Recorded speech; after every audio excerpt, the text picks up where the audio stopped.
The day the princess chose a human as her companion remained a whisper across the halls of the Celeran Empire. Many wondered how someone as calm as the man named Leon had captured the attention of a ruler known for her confident voice and sharp judgment. He stood beside her during ceremonies with silent patience, while she carried herself with the grace that defined her people.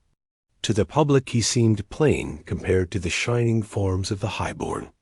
Yet the princess insisted that he carried a spirit their empire needed. Her advisers dismissed him as harmless and gentle. In their eyes, he was someone who had wandered too far from his homeworld and found fortune by accident. None understood why she trusted him so deeply. Leon had never pushed himself into the political scene. He avoided confrontations and answered only when someone addressed him directly. He preferred quiet corners of the palace, where he could work with metal pieces shaped by ancient human craft. The princes often visited him after long meetings and found him adjusting small devices with steady hands. Her people were known for glowing armor and advanced machines, but Leon had a fondness for simple tools and blades, crafted by skill rather than energy cores. She watched the way he polished the worn hilt of a sword kept inside a plain case. He never swung it in front of others. He simply cared for it like an old companion. Some in the palace thought this habit strange but harmless. Others believed the human carried outdated customs. Still, they underestimated the quiet man who never raised his voice, even when challenged. His humility led many to see him as weak. Palace guards joked about how they could defeat him with one hand tied behind their backs. Servants whispered that the princess had chosen a companion with no fire in him. Every remark reached Leon eventually, yet he never reacted. He only smiled softly and continued his tasks. The princess, named Lyra, understood the insults aimed at her choice. She defended Leon with gentle but firm words. She claimed that strength was not always found in those who displayed it loudly. Her advisers listened out of respect, but many remained unconvinced. They expected a leader to pair with someone of grand presence or legendary skill. A quiet human with no recorded battles did not fit the image they desired for their empire. The Celeran Empire rested on a star route known for political tension. Rival groups sought control over the system's mineral rings. Lyra worked tirelessly to maintain peace through negotiations rather than force. Her approach earned admiration from peaceful worlds, but suspicion from aggressive factions. One such faction, known for sudden raids, began moving across the border regions. Reports arrived of stolen transport ships and missing patrols. Lyra called her council together to form a response plan. Leon stood at the back of the chamber, as usual, listening without interruption. During that meeting, one advisor remarked that if the princess had chosen a warrior instead of a quiet human, the empire would not appear vulnerable. Lyra suppressed her frustration. Leon simply bowed his head slightly, as if accepting the comment with no resentment. No one in the room imagined that the calm figure listening in silence once belonged to a human regiment trained under harsh conditions far from the galaxy's center. That history remained unknown because Leon never shared it. Weeks later, the threat grew stronger. Alarm lights flashed across the palace at dawn, signaling an intrusion.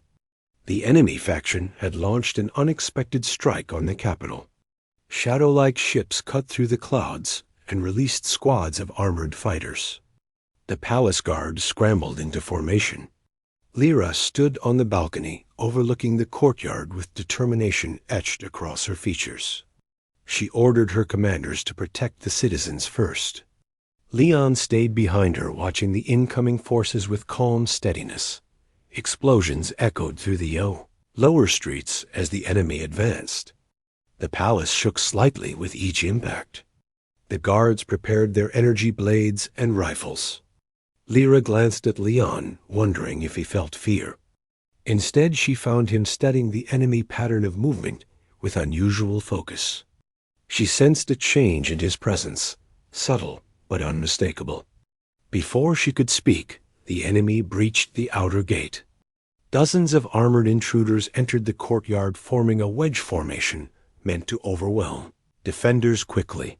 The guards fought bravely, but the attackers had heavier gear. Lyra stepped forward to command reinforcement routes, but one of her advisors pulled her back, insisting she retreat deeper into the palace. Leon took a step toward her and spoke with a voice that surprised her by its clarity. He asked her to stay behind him for a moment. She hesitated for only a breath. Then she saw something in his eyes that she had never witnessed before. They carried a quiet resolve forged long before she met him. Leon walked toward the center of the balcony and placed his hand on the case he always carried. The palace trembled as another blast hit the courtyard. The guards were pushed back by the force of the enemy's advance. Lyra's heart pounded as she realized that the quiet human, who never boasted and never raised his voice, was preparing to act in a way none had expected. He opened the case, slowly revealing the old sword with its plain metal surface. Many watching from below laughed at the sight of a simple blade against armored invaders. Some thought he had lost his senses.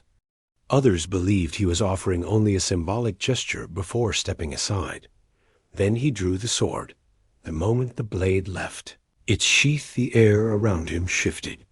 Lyra felt a pulse of energy ripple outward like a heartbeat made of light. The soldiers below stopped for a moment, as if confused by something invisible. Leon stood tall, holding the sword with a steady grip. His earlier calm transformed into a stillness that came from deep discipline. He stepped off the balcony, landing on the lower platform with grace. No one thought a quiet, human possessed. The courtyard erupted into motion again. The enemy charged at him, expecting an easy victory. Leon moved before their weapons even touched the air.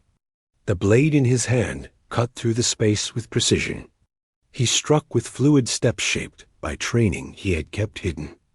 Every movement seemed both swift and deliberate. Lyra watched in astonishment as he shifted between attackers in a pattern that resembled a dance of control rather than chaos. The intruders who mocked his plain appearance fell one by one, stunned by the speed they could not track. The guards regained morale, witnessing the unexpected display. They formed defensive lines again and began pushing forward. Leon became the center of the courtyard, sweeping through enemy ranks like a force none of them had prepared for. His blade glowed faintly, as if responding to the energy of his will. Lyra realized then that the sword was no ordinary tool. It was crafted using an ancient human technique that merged physical metal with inner discipline. The more focused the warrior, the more the blade resonated. The enemy commander charged at him, wielding a heavy energy axe. Leon met the blow with a single upward strike that deflected the weapon and disarmed the commander. The courtyard echoed with a metallic ring. The commander tried to retreat, but Leon stepped forward and ended the threat with one clean motion. Silence spread across the courtyard as the remaining attackers realized they had misjudged the human entirely. Fear replaced their confidence. They fled toward their ships as the palace guards pressed them. Leon stood in the aftermath, breathing steadily, while the guards stared at him with awe. Lyra rushed down the stairs to reach him. She placed her hands gently over his shoulders and asked if he was hurt. He shook his head and smiled softly. The same calm expression returned, yet something had changed. The people of the palace who once dismissed him now looked at him with newfound respect. The advisors who doubted him bowed their heads, acknowledging that they had misread the quiet human. In the following days, the empire prepared for diplomatic decisions. Lyra invited representatives from allied worlds to witness the resilience of her people. Many asked for details about the human who defended the palace. Leon avoided the attention as much as he could. He preferred repairing the defensive panels damaged during the assault, rather than standing on a podium. Lyra told him that the people wanted to honor him. He replied that protecting her and the empire was reason enough. One evening, she sat beside him in the workshop, where he often spent his time. She asked why he had hidden such skill. He explained that his past held battles he preferred to leave behind. He had joined her world not to seek glory, but to find peace. The sword remained a reminder of the lessons he carried, not a tool for pride. Lyra listened quietly, understanding that true strength often came from restraint rather than showmanship. She thanked him for saving her people. He simply nodded and continued polishing the blade dot as days past stories spread across allied worlds about the quiet human who stood against an invading force with nothing but a sword. Some called him a legend. Others called him a mystery. Lyra called him the man she trusted with her life. Their bond grew stronger not because he revealed his power, but because he revealed the depth of his loyalty. The Empire strengthened its defenses and sent warnings to hostile factions. The message stated that the Celeran Empire sought peace, but would stand firm when threatened. Many leaders reconsidered their plans after hearing who had defended the capital. The quiet human with the old blade became a symbol of unexpected power. Some worlds even requested training from him, but he declined politely. He told them that true discipline could